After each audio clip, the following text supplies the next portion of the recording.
Olá, sejam bem-vindos, estudantes do oitavo ano. Sejam bem-vindos, professores que vão acompanhar essa aula conosco. Eu sou a professora Janaína Jardim e hoje nós teremos a segunda aula sobre Revolução Industrial. Falaremos um pouco mais aí sobre a relação do trabalho e do trabalhador. A nossa aula de hoje ela terá muita fumaça, péssimas condições de trabalho e muito dinheiro. E para acompanhar esta aula de um ponto de vista mais da sociologia, hoje a professora Jennifer veio conosco aqui para contribuir na nossa aula. Bom dia, Pro. Bom dia, Janaína. Bom dia, alunos, colegas professores, quem mais estiver assistindo. Será um prazer imenso aqui acompanhar essa aula com vocês. Eu estarei aqui no chat, olhando e comentando aqui junto com a Janaína as interações tão importantes para a aula, né, É Jana? verdade.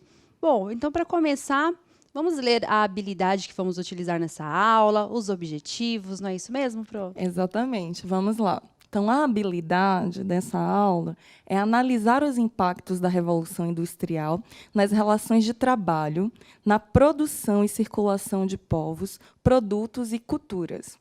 Já o objetivo é identificar na Revolução Industrial as mudanças na lógica do trabalho, nas condições de trabalho e nas lutas dos trabalhadores por melhores condições de vida e trabalho. Exatamente. Na aula anterior, nós fizemos o seguinte questionamento, né? Por que a Inglaterra foi palco da Revolução Industrial?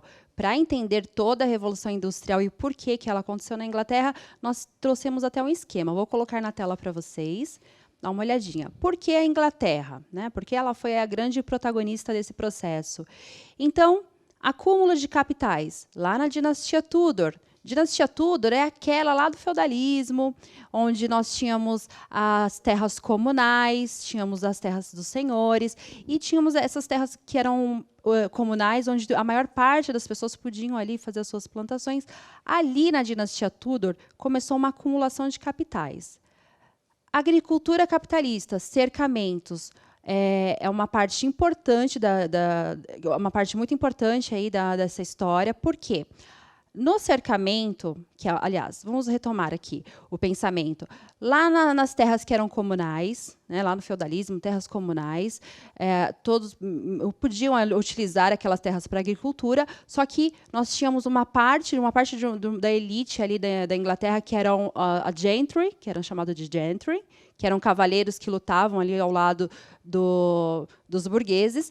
Essa gentry, eles começaram a comprar terras e cercar. Então, a partir do momento que eles cercam essas terras, começa o uso capitalista do solo. Então, esse solo ele começa a ser utilizado para a criação de ovelhas. Então, segura essa informação, criação de ovelhas, segura essa informação lã, porque vai fazer toda a diferença no processo da industrialização. Então, o cercamento foi isto. Cercaram aquelas terras que antes era de uso coletivo e agora ela passa a ser de uso privado. É o uso racional do solo. O solo ele passa a ter ali um valor capitalista. Então, vou voltar para vocês na explicação na tela.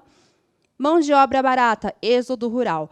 Cercou as terras, aquelas pessoas, aqueles camponeses que viviam naquelas terras, eles tiveram que ir para as partes urbanas. Então, eles serviram de mão barata para a industrialização. Sobre esse ponto, a aula ela vai discorrer muito mais, então eu não vou aqui me prolongar nessa explicação. Minas de carvão, mineral e ferro, que é a matéria-prima principal para os avanços tecnológicos que possibilitaram também a industrialização. A Inglaterra ela tinha a Inglaterra ela encontrou muito carvão nas suas terras, então possibilitou também aí o crescimento, o advento da industrialização. Outra questão aqui, que até a professora Jennifer ela vai falar um pouco mais, que é o puritanismo. Né? Até vou colocar na tela para vocês. O puritanismo, essa ética, né, do trabalho e do lucro, que também favoreceu para que a Inglaterra fosse o palco da industrialização. Exatamente, Jana, você está trazendo, né, alguns elementos que fomentaram, né, as condições para a Revolução Industrial. E a Revolução Industrial, ela transformou o modo de vida, né, e essas transformações elas estão presentes até hoje. O desenvolvimento das tecnologias, as diferenças da relação entre patrão e empregado, né, a maneira que a gente pensa, mudou a mentalidade. E para que essa mentalidade fosse modificada, nós tivemos a experiência da Idade Média, né, em que tinha o poder religioso, ele era muito centralizado. E na Igreja Católica existia uma perspectiva de que o trabalho era uma condição inferior, que nós deveríamos abdicar dos bens materiais, né, em que nós não deveríamos nos ocupar dessas perspectivas, porque isso nos levaria a nos distanciarmos, né, dentro de uma perspectiva do divino. Já quando aconteceu, né, o protestantismo no século XVI, que era uma ruptura de alguns cristãos em relação da lógica católica, um dos elementos fundamentais foi a ruptura em relação ao trabalho. Dentro da lógica do protestantismo, do puritanismo, né, que o Martinho Lutero discutiu e que o Max Weber escreveu aquela obra, né, A Ética Protestante, o Espírito Capitalista, a grande transformação dentro de uma perspectiva religiosa, que era fundamental para a construção de uma cultura da época, o trabalho se tornou um elemento fundamental. Porque quanto mais você ganhava, o lucro, né, a abundância, a poupança, era sinônimo que você era escolhido por Deus. Então, desta forma, o pensamento protestante ele também facilita aí o acúmulo de capital necessário para o investimento na Revolução Industrial. Então, esse tema, né, da ética protestante, o espírito capitalista, essa cisão que o protestantismo promoveu dentro da lógica do cristianismo, fez com que houvesse uma divisão.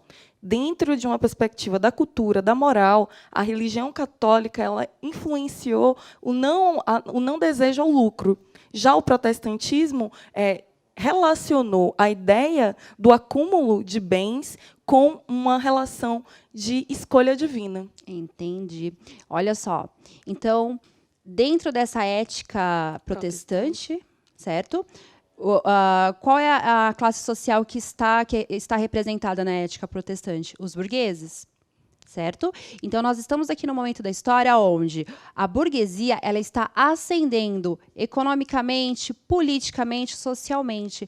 Aí juntam todos esses fatores e aí nós temos o quê? Vou colocar na tela para vocês a Revolução Gloriosa, né, que é uma revolução liberal. Vocês se lembram da Revolução Gloriosa? Eu já contei ela toda, mas aqui no resumo, por que ela foi importante para que a Inglaterra fosse palco da Revolução Industrial?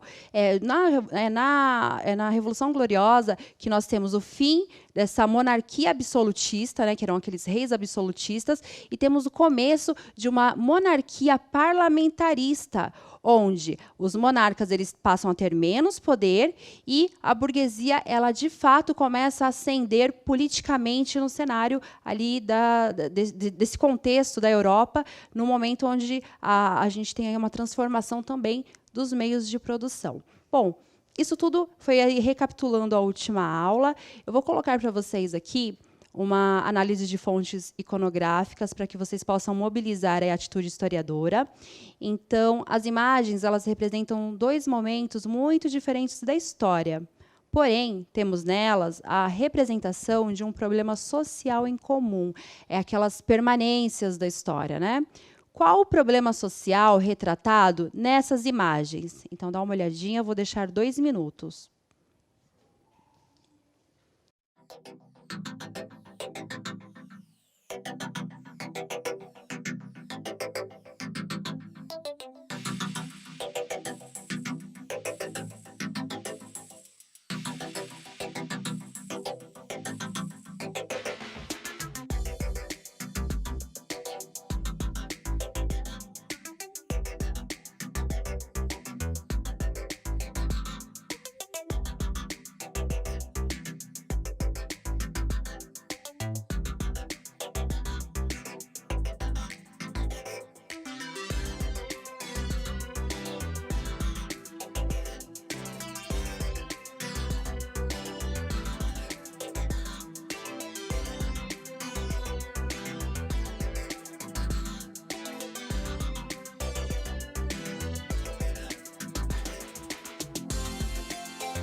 Jana, pelos comentários aqui, né, essas duas fotos, elas demonstram a situação de trabalho infantil.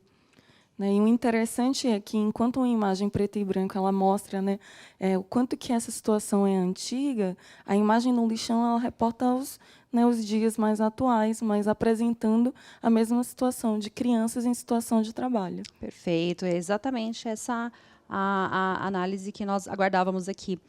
Bom, eu vou tomar agora, assim, eu vou passar a aula um pouquinho mais à frente, para a gente começar a falar de fato o que foi a Revolução Industrial. Então, nós preparamos para vocês um fichamento, está bem? Vou colocar na tela, dá uma olhadinha. Olha lá. Então, um fichamento, anotem, tirem um print dessa tela, porque é um fichamento bem importante aí sobre a Revolução Industrial. Então, vamos lá. Quem são os participantes, né? Quem participou deste processo? Europa Ocidental.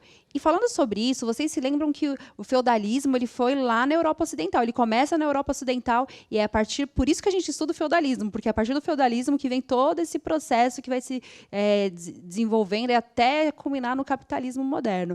Então, participantes da Revolução Industrial, Europa Ocidental e Estados Unidos, a princípio. Localização, Reino Unido, inicialmente, né? Depois vai tomar o mundo todo, Europa Ocidental e Estados Unidos posteriormente. Período aí entre séculos XVIII e XIX, 1760, 1820, 1840. Resultado, né? Quais são as implicações deste processo de revolução industrial? Substituição do trabalho humano por máquinas. Ampliação do êxodo rural e intensificação do crescimento urbano desenfreado. Vamos falar desses dois pontos que eles são bem importantes. Então, aqui, ó, substituição do trabalho humano por máquinas. Vocês se lembram que nós falávamos muito sobre manufaturas e trabalho artesanal? Então, em um trabalho artesanal, o proprietário, aliás, no trabalho artesanal, desculpem, o trabalhador, ele era dono dos meios de produção. Então, o artesão ele era dono dos meios de produção e ele conhecia todo o processo para chegar em um produto. Então, vamos supor que ele fosse fabricar uma blusa, uma camisa. Então, ele sabia como criar as ovelhas, como retirar a lã, como limpar ali aquele algodão para se tornar uma lã. Ele sabia fazer fiar e depois costurar até chegar no produto final, que é a camisa. Então, dentro de um trabalho manual, o trabalhador ele era dono dos meios de produção e ele conhecia todo o processo. A partir das manufaturas, que já é um período assim mais moderno dessa relação com o trabalho, né, da forma de trabalho, as manufaturas você já vai ter um trabalho onde existe uma máquina e um proprietário desta máquina.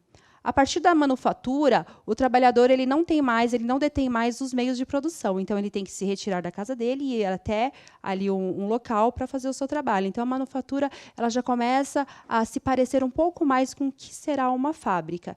Então, nós teremos aí a substituição do trabalho humano, aquele trabalho que era artesanal, onde ele fazia todo o processo, e agora nós temos máquinas fazendo esse trabalho.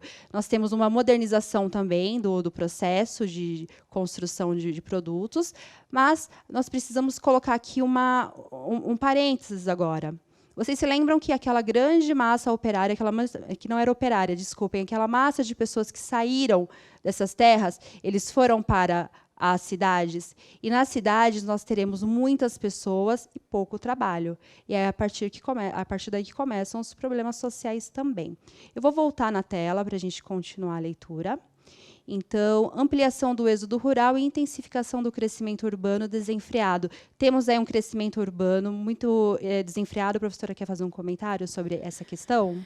Eu gosto, né, Jana, de fazer assim, um exercício de imaginação com os nossos alunos, porque assim, não dá para imaginar a quantidade de gente que saiu do campo de uma situação, né, de uma agricultura de subsistência e foi para as cidades, produzindo essa transformação das grandes urbanizações e de crescimento demográfico.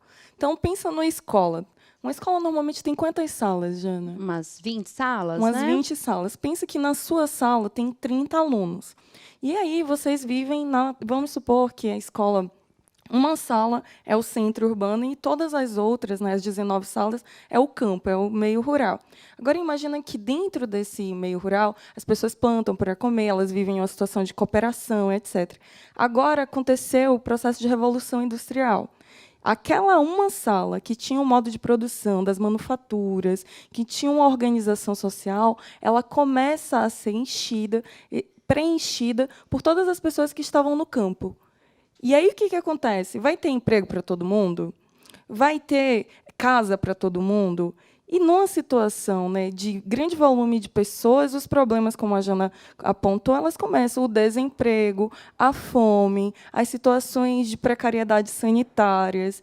E aí é nesse contexto, Jana, de grandes transformações econômicas e sociais, que surge a sociologia, porque os intelectuais da época começaram a pensar o que está acontecendo. Está acontecendo uma grande anomia, o Durkheim ele fala em anomia, então é necessário se voltar para esse fenômeno social da Revolução Industrial e pensar as influências do capitalismo para a organização das sociedades.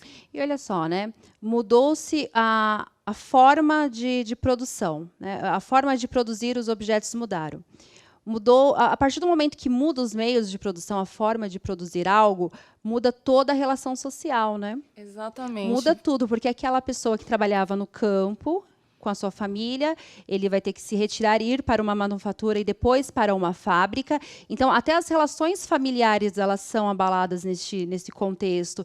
Por isso que, quando em história nós falamos dessa transição de modos de trabalho, modos de produção, parece algo muito frio. Mudou de manual para algo mais tecnológico, só que por trás disso é todo um processo, né, que vem aí se desenrolando desde o século XVI, que vai até o século XIX, é todo um processo que vai também desencadeando uma série de mudanças nas vidas, né, dessas pessoas, desses na relação de trabalho. Principalmente na relação de trabalho. Inclusive, vou colocar aqui até o último ponto para a gente falar sobre isso, que é a organização da sociedade em novos grupos sociais, né? Agora nós temos a burguesia e o proletariado, que antes nós não tínhamos essa classe, né? Não existia o proletariado, eles eram camponeses, servos. A partir de agora, eles são proletários, eles são operários de uma fábrica.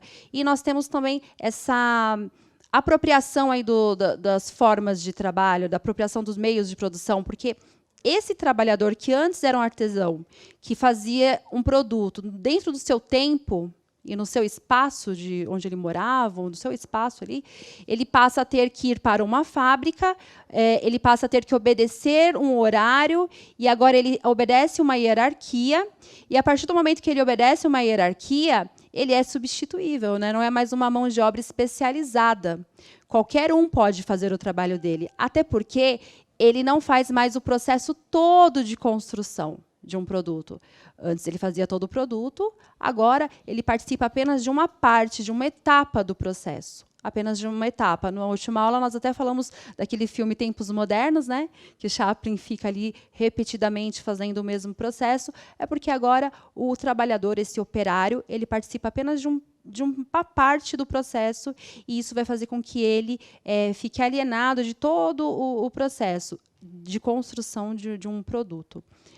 Isso também vai causar uma série de transformações na sociedade, nas relações de trabalho. Está correto, Pro? Está perfeito, já. Então, já que nós falamos sobre artesanato e manufatura, vamos falar mais uma vez, até para frisar, porque isso é importante para o 8º ano. Dá uma olhadinha aí na tela. Olha lá. O artesanato. Então, o que é? É o trabalho manual. O trabalhador ele possui os meios de produção e a matéria-prima, isso é muito importante.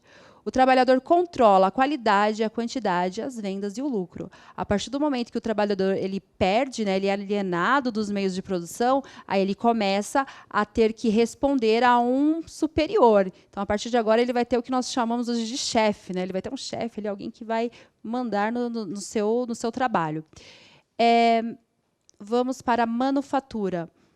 A manufatura, ela já é uma mão de obra mais especializada. Então, o trabalhador ele não possui os meios de produção e a matéria-prima. É a partir da manufatura que ele começa a mudar a sua relação com o trabalho. Ele sai da casa dele, ele vai para um local onde tem lá o dono dos meios de produção, que é o dono daquela máquina, e aí já é uma outra relação com o trabalho que mexe também com a sociedade.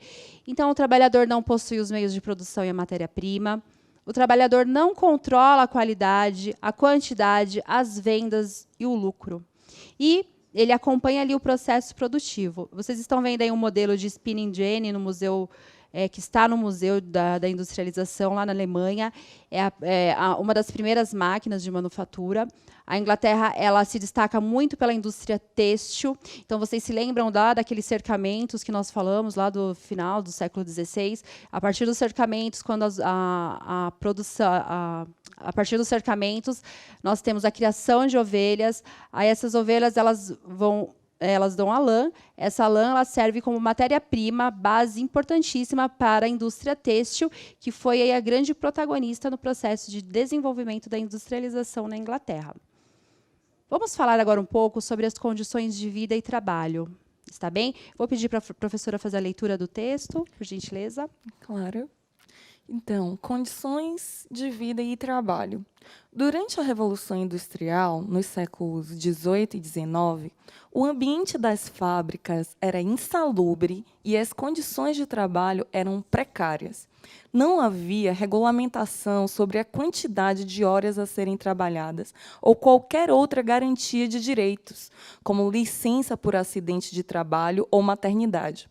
Mulheres que davam à luz deveriam voltar ao trabalho nos próximos dias. E aquelas que se acidentavam não contavam com nenhuma seguridade social e acabavam dependendo de esmolas. Os salários eram baixos e ainda menores no caso de mulheres e crianças, que recebiam apenas uma pequena parcela em relação ao que os homens ganhavam. Perfeitamente. Olha só. Vocês percebem que, a partir do momento que o trabalhador, a pessoa, o artesão, ele deixa de ser dono dos meios de produção, a vida dele muda toda, né? É um processo que vai mudar também socialmente a vida dessas pessoas.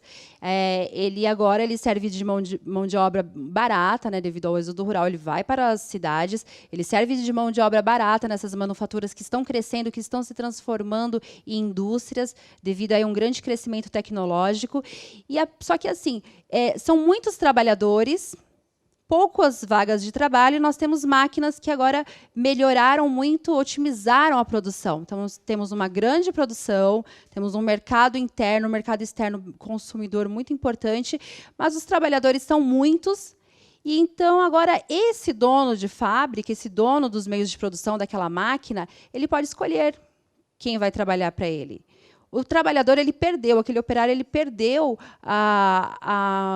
ele não consegue mais gerir o seu horário de trabalho, as condições de trabalho. A partir de agora, ele está subalterno aí a um dono de empresa, a um dono de fábrica. Então, as condições de trabalho a qual ele se submete são as mais precárias possíveis. Inclusive, nós estamos falando aí de mulheres grávidas trabalhando dentro de indústrias, e é assim que a nossa sociedade ela se desenvolveu. É a partir desse trabalho de mulheres grávidas e crianças que a nossa sociedade ela se desenvolveu tecnologicamente, economicamente. É a partir do trabalho de mulheres e crianças e pessoas que trabalharam por horas a fio que a nossa sociedade ela se desenvolveu tecnologicamente, cientificamente. Positivo do lado tecnológico, porque melhora muito a vida das pessoas, mas do ponto de vista também das classes menos favorecidas, é importante a gente pensar, né, nessas condições de trabalho e de vida dessas pessoas das indústrias. E é muito importante, Jana, você ilustrar, né, descrevendo de maneira tão clara como as condições de trabalho mudaram, né, da situação das pessoas, dos artesãos, né, que viam um sentido no seu trabalho. É importante, né, quando a gente fala de revolução industrial, da mudança dos modos de produção, como as pessoas elas viam o seu trabalho. Quando a gente faz um artesanato, a gente sente a nossa cara, a nossa identidade. Nós sentimos orgulho do nosso trabalho. Porque nós temos, né, os materiais, como você falou, e temos o conhecimento, o saber fazer. Com o processo de revolução industrial, é alienado, e essa é a palavra alienação, né, o indivíduo é separado tanto dos instrumentos do trabalho, os recursos para esse trabalho, quanto do conhecimento de como fazer. Esse indivíduo ele não vê mais o produto do seu trabalho como parte da sua identidade. E isso enfraquece a relação do trabalhador com o produto do trabalho, né? E esse é um ponto muito importante. Existe um desencantamento. Um desencantamento. Que lindo. É realmente um desencantamento com o processo, né? Mas nós falamos assim, só que houve também luta, né, por parte dos operários. Eles também lutaram, eles ficaram muito insatisfeitos com as condições de vida e trabalho. E é importante frisar aqui, condições de vida e trabalho, porque são duas esferas aí da existência humana que, a partir da Revolução Industrial, elas mudam completamente. Então, nós vamos ver agora uma parte que é a luta dos trabalhadores, vamos falar um pouco sobre o ludismo. Dá uma olhadinha aí na tela. Então, o que foi o ludismo? Foi uma sabotagem, né? Os operários eles enfiavam seus tamancos nas engrenagens das máquinas, parando a produção.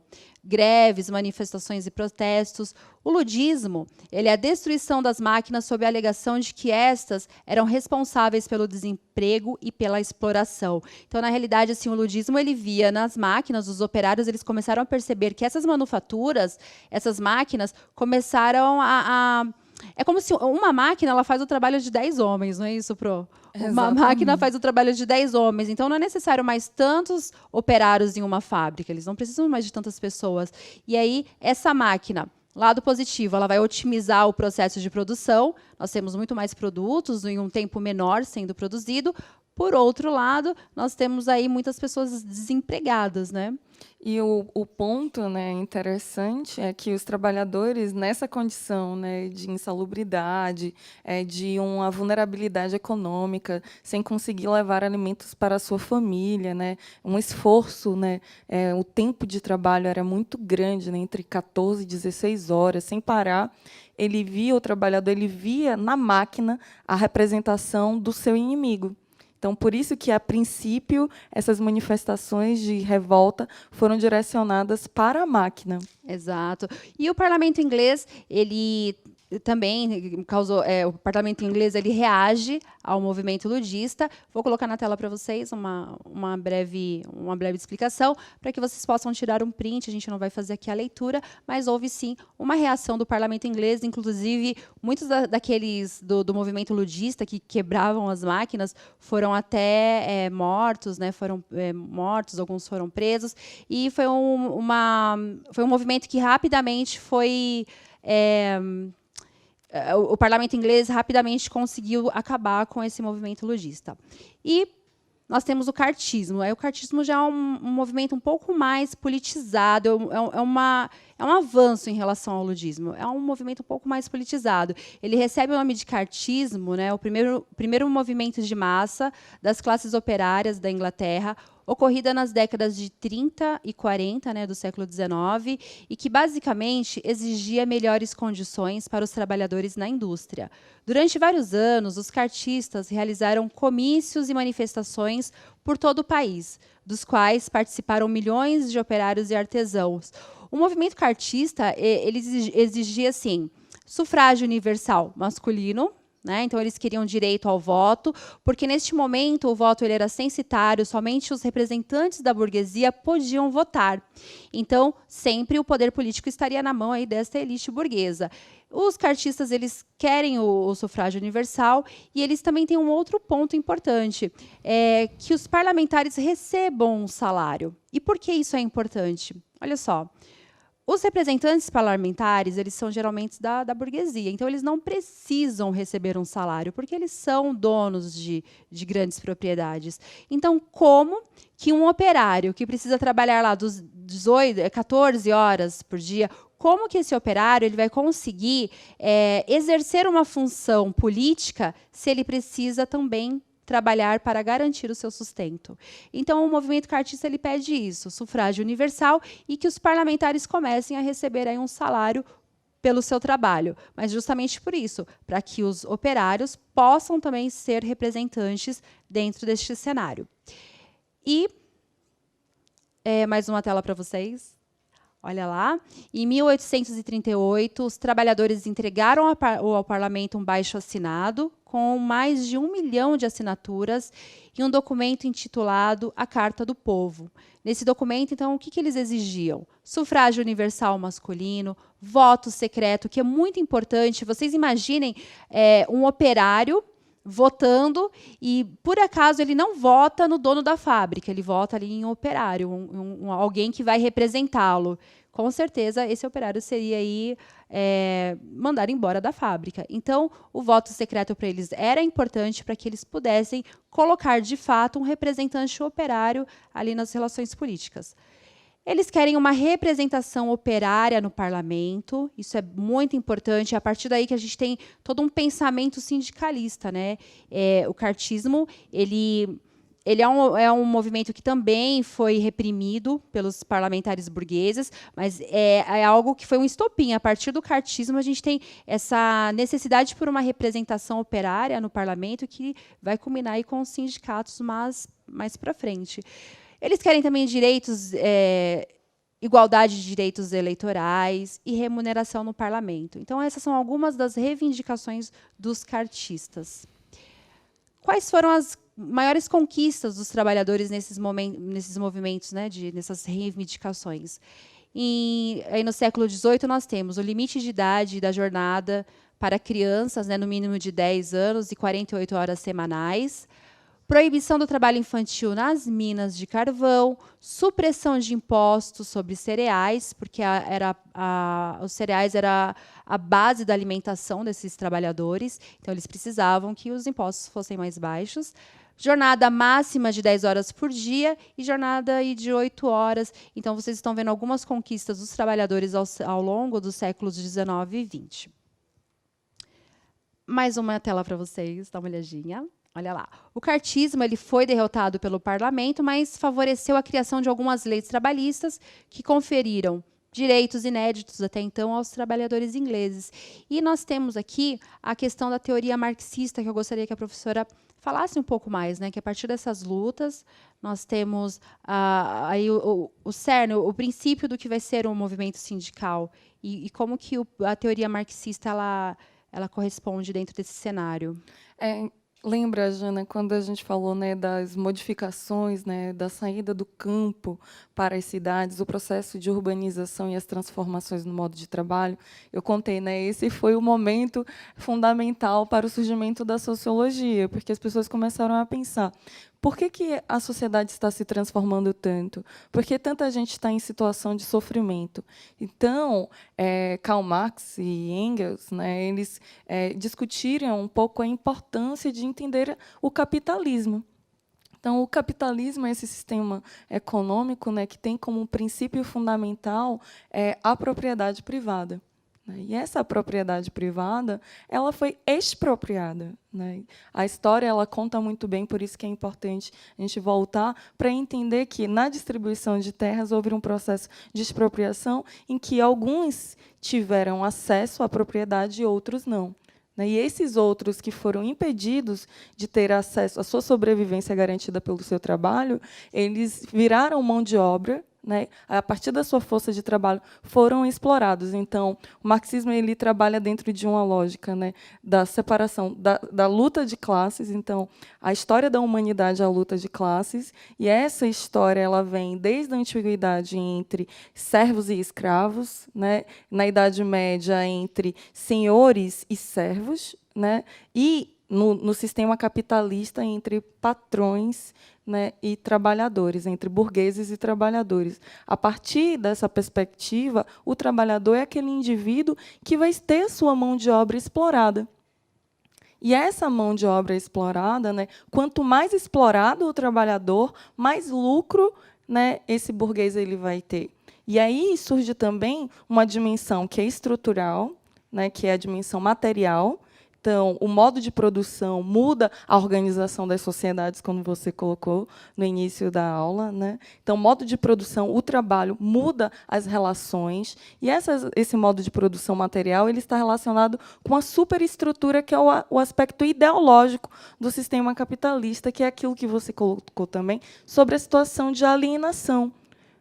Então, essa alienação, que é a separação, né, do trabalhador, dos meios de produção, do conhecimento, né, em relação ao processo de produção, e também ao reconhecimento desse trabalhador como o produto, com o produto do seu trabalho. Porque, assim, a partir do momento que ele não conhece todo o processo de construção de um produto, ele se torna substituível também, né? Exatamente. Porque, assim, qualquer operário pode entrar na fábrica e fazer aquela parte da produção, que a gente volta lá na questão do filme, que é ficar só girando até que o Charlie Chaplin fica lá com aqueles até movimentos repetitivos. E quando ele conhecia todo o processo, ele podia determinar o valor do produto, o tempo que ele ia utilizar da sua vida para construir aquele produto. A partir desse momento, não, né? Ele se torna... É como se essa alteração aí dos meios de produção, ela muda a vida do trabalhador. Ela muda a vida, né, dessa pessoa que está... dessa pessoa, dessa classe social mais subalterna. Agora, é uma questão assim, bem interessante, é que mudou-se o nome, né? Porque antes ele era um servo. Uhum. Lá na antiguidade ele podia ter sido um escravo, um servo, e agora ele é um operário. Ele até tem algumas liberdades, porque o capitalismo ele dá essa sensação de você poder ascender socialmente. Mas esse é um movimento justamente uma estratégia ideológica, né? E o Gramsci, né, que discutiu as questões das temáticas marxistas, ele faz uma pergunta que é interessante. Se existem mais trabalhadores do que patrões, por que os trabalhadores não se unem em um processo de consciência e muda e transforma essa realidade social? E o Gramsci diz o poder da ideologia. Porque a eficiência do capitalismo está numa base material e uma base ideológica. Essa base ideológica faz com que o trabalhador pense que um dia ele pode se tornar patrão. Perfeito. E olha só, eu vou deixar para vocês uma atividade para que vocês, né, uma sugestão de atividade na tela para que vocês façam aí com seus alunos. Formule uma hipótese, né? As razões que levavam as crianças ao trabalho nos séculos 18 e 19 são muito diferentes das que ocorrem hoje. Quando nós observamos essa imagem, nós temos aquele estranhamento, uma criança dentro de um ambiente, de uma indústria, né, de um ambiente tão hostil, tão perigoso para essa criança. Mas quais razões, né, que levaram essa criança, essa sociedade a permitir esse tipo de trabalho? Essas razões, elas são as mesmas que hoje? Hoje ainda existe, né, o trabalho infantil, algo que está pautado aqui como uma permanência histórica, né? O trabalho infantil ele é uma permanência histórica, e é uma permanência histórica bastante negativa de todo esse processo da Revolução Industrial. É importante frisar também que a Revolução Industrial ela trouxe, sim, ganhos em relação à tecnologia. Até a indústria farmacêutica ela melhorou muito, a ponto de que o crescimento da população foi extremamente importante. Nós temos um crescimento muito grande ali na Europa. A partir dali, a Europa ela começa a se aventurar também, né, em conquistar outros territórios para fazer a manutenção desse processo capitalista que está ali começando, né, na Europa. Bom, eu acho que sobre este assunto, né, sobre a vida, sobre o trabalho, eu espero que tenha ficado claro para vocês. Vocês podem postar todos os seus trabalhos na hashtag Eu no CMSP. E eu quero agradecer à professora Jennifer, né, que está aqui conosco. Muito obrigada pelas suas ponderações, pelo seu olhar sociológico sobre a história. Muito legal ter essa participação. Obrigada, Jana. É sempre um prazer contribuir com suas aulas. Eu aprendo muito também. Eu também, professora. Agradeço a todos que estão aqui conosco. Avaliem a nossa aula e até a próxima.